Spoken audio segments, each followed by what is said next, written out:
જય માતાજી મિત્રો, હરે મારે સ્વાગત છે તમારું ગુજરાતી ઇન્વેસ્ટર ચેનલની અંદર. ઘણા દિવસો પછી આપણે વિડીયો બનાવી રહ્યા છીએ, પણ આજના વિડીયોની અંદર ખૂબ જ અગત્યના જે ક્વાર્ટર વનના રિઝલ્ટ જોવા મળી રહ્યા છે એની અસર આપણા માર્કેટ ઉપર સિલેક્ટિવ સ્ટોક્સ ઉપર જોવા મળી રહી છે. કે જે કંપનીઓના રિઝલ્ટ સારા એવા જોવા મળી રહ્યા છે, શેરની અંદર જમ્પ આવી ગયેલો હોય તો પછી એક પ્રોફિટ બુકિંગ કે પછી જમ્પ ના આવ્યો તો એકાએક સારી એવી તેજી આપણને જોવા મળે છે. નેગેટિવ રિઝલ્ટ તમારા રહેલા પોર્ટફોલિયોની અંદર શેરની અંદર તમને ડાયરેક્ટ જોવા મળતા હશે કે જે શેરની અંદર જે કંપનીઓના રિઝલ્ટ સારા નથી જોવા મળતા એની અંદર ડિક્લાઇન આપણને જોવા મળ્યું છે. વીતેલા 5 દિવસની અંદર અને આજના દિવસે જે માર્કેટનું રિએક્શન છેલ્લા 2 દિવસથી નેગેટિવ ચાલી રહ્યું છે એમ જોતાં હજુ અહીંથી કેટલું નેગેટિવ રહી શકે છે એના ઉપર થોડી એવી નજર મારીએ તો શરૂઆત કરીએ આ વિડીયોની અંદરથી. કે આ વિડીયોની અંદર ખાસ એ વસ્તુ કે જે ખૂબ જ સારા નંબર રજૂ કરેલી કંપનીઓ કે જે આવનારા સમયની અંદર ખરેખર હજુ અહીંથી પણ સારું એવું કામ કરી શકે એમ છે, એ કંપનીઓ ઉપર આ બંને કંપનીઓ ઉપર વાત કરવાના છે. કોઈ પણ ખરીદવા કે વેચવાની મારા તરફથી ભલામણ સમજશો નહીં. સૌપ્રથમ વાત કરીએ તો WTI ક્રૂડ ઓઇલ કે જે તેલની ઉપર જે ઉછાળો જોવા મળી રહ્યો છે કે એની અસર કે આપણા બજાર ઉપર સીધી થતી જોવા મળી રહી છે.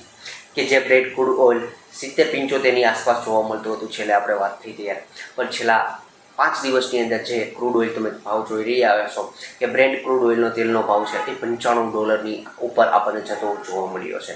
આજના દિવસે જ્યારે હું વિડીયો રેકોર્ડ કરી રહ્યો છું ત્યારના આ ભાવ જોવા મળ્યા છે. WTIની વાત કરીએ તો 88.24 અને બ્રેન્ટ ક્રૂડ ઓઇલ 95, કે સારા એવો જમ્પ આ ક્રૂડ ઓઇલની અંદર જોવા મળ્યો છે. આ સાથે આપણા જે બજારની અંદર ક્વાર્ટર વનના રિઝલ્ટ જોવા મળી રહ્યા છે, જે સારી મોટી કંપનીઓના છે, બેન્કિંગ ક્ષેત્રના છે, કે જે એના સારા એવા રિઝલ્ટ પણ એટલા જેવા ધારણા હતી એટલા સારા જોવા મળ્યા નથી. ખાસ કરીને પ્રાઇવેટ બેન્કિંગ ક્ષેત્રની અંદર હું વાત કરું છું. હવે વાત કરીએ આજના આ વિડીયોની અંદર મુખ્ય પોઈન્ટ ઉપર કે કઈ કંપની જે અત્યારે જોવા લાયક છે, કે જે કંપનીઓને વોચ લિસ્ટમાં રાખવા લાયક છે, કે જે કંપનીઓના રિઝલ્ટ સારા જોવા મળ્યા છે.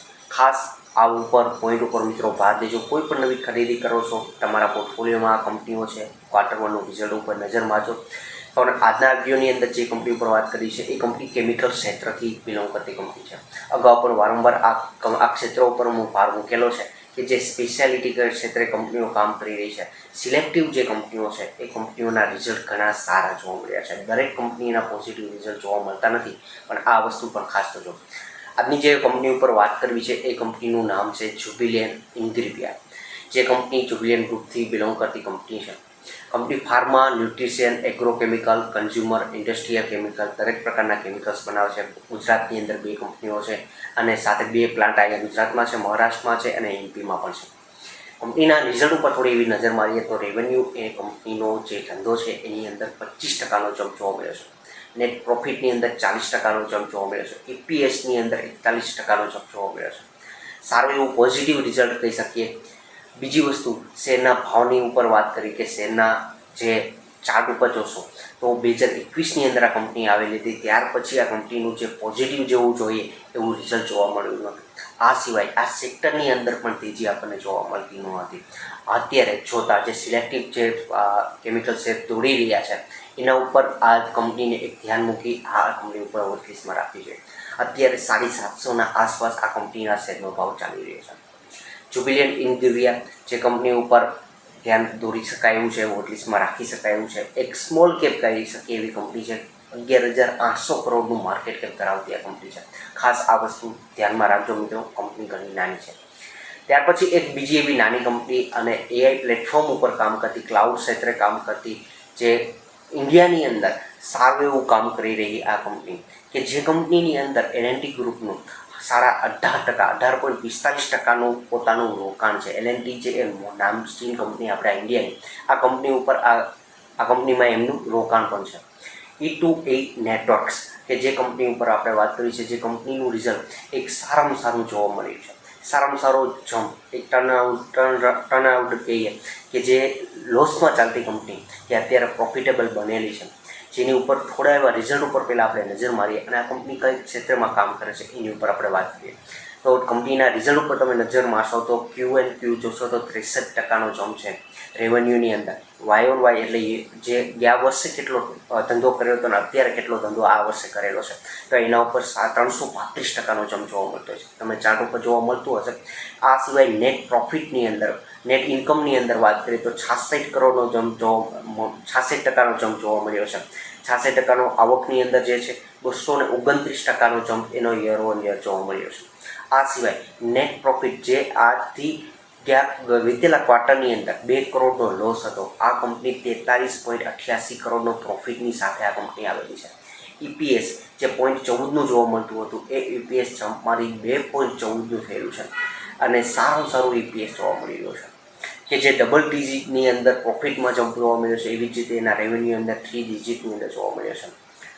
ક્યાં શેરના જમ્પ વિશે, શેરના ભાવ વિશે વાત કરીએ તો આ જ કંપની આપણી ચેનલ ઉપર 2200ની આસપાસ આ કંપનીના શેરનો ભાવ જોવા મળતો હતો. 2200 એટલા માટે કહું છું, આ કંપનીએ એ 1:10નું બોનસ પણ આપેલું છે. બોનસ આપ્યા પછીનો અત્યારના શેરનો ભાવ 468 રૂપિયાની આસપાસ કામ કરી રહ્યો છે. સારો એવો ઘટાડો જ્યારે હતો, આ કંપનીની અંદર સારો એવું કંઈક AI ક્ષેત્રે કામ કરી શકે એવી ક્ષમતા ધરાવતી હતી, ત્યારે કંપનીને આપણે કવર કરેલી હતી. હાલમાં આ કંપની 2024નો જે ભાવ છે 5100ની આસપાસ એટલે કે 514ની આસપાસ જઈ રહ્યો છે. સર્કિટવાળો શેર છે, ખાસ એ વસ્તુ ધ્યાન રાખજો મિત્રો. અને સર્કિટ ઉપર કામ કરતી આ કંપની છે, એટલે કે સર્કિટ ઉપર શેરનો ભાવ કામ કરી રહ્યો છે. આ વસ્તુ ખાસ એક ધ્યાને દોરજો. હવે આ કંપની ભારતની અંદર કયા પ્લેટફોર્મ ઉપર કામ કરી છે થોડી એવી નજર મારી. AI ક્ષેત્રના ફર્સ્ટ ક્લાઉડ પ્લેટફોર્મ ઉપર કામ કરે છે. Self source public cloud platform ઉપર આ કંપની કામ કરે છે. આ સિવાય ડોમેસ્ટિક ઇન્ડિયાની અંદર 90%નો બિઝનેસ આ AI ક્ષેત્રનો ઇન્ડિયાની અંદરથી રહે છે.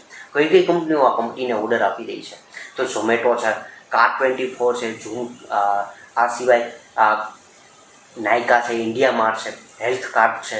આ તમામ જે ઓનલાઈન ઉપરના પ્લેટફોર્મ ઉપર કામ કરતી કંપનીઓ છે એ આ બધી જ કંપનીઓ આ કંપનીને કામ આપી રહી છે. બીજી વસ્તુ આ એક ખાસ ધ્યાને દોરવાની કંપની કે આ કંપનીનું જે માર્કેટ કેપ છે 9640 કરોડનું છે, એટલે કે સ્મોલ કેપ કહી શકે એવી કંપની છે. સારા રિઝલ્ટ રજૂ કરતી કંપની ઉપર ખાસ વોચ લિસ્ટમાં રાખજો. આ જે ઘટાડો મળી રહ્યો છે તમને એ ખરીદવાની તક સમજો. Q1ના રિઝલ્ટ જે કંપનીઓ સારા આવેલા છે, મેનેજમેન્ટની કમિટી સારી જોવા મળી છે, આ કંપનીઓને વોચ લિસ્ટમાં રાખજો. મારા તરફથી કોઈ પણ કંપનીને ખરીદવા કે વેચવાની ભલામણ સમજશોની. વિડીયોના અંત સુધી બન્યા રહ્યો છે. ખૂબ ખૂબ આભાર. Thank you.